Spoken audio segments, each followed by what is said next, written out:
Tapos na kumain, pero nag-round 2. Nagustuhan niya tong napakasimple nating kangkong na ulam. Napakasarap naman kasi i-partner talaga sa tilapia na napakalutong din. Ow! Then, naka-chili garlic yan. Naubos niya na rin. Wow!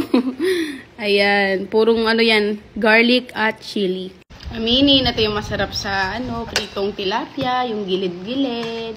Tapos, ilalagyan natin chili garlic para may lasa.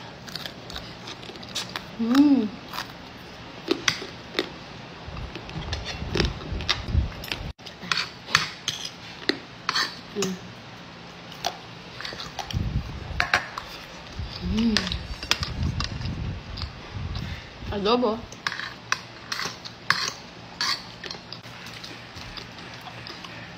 Look.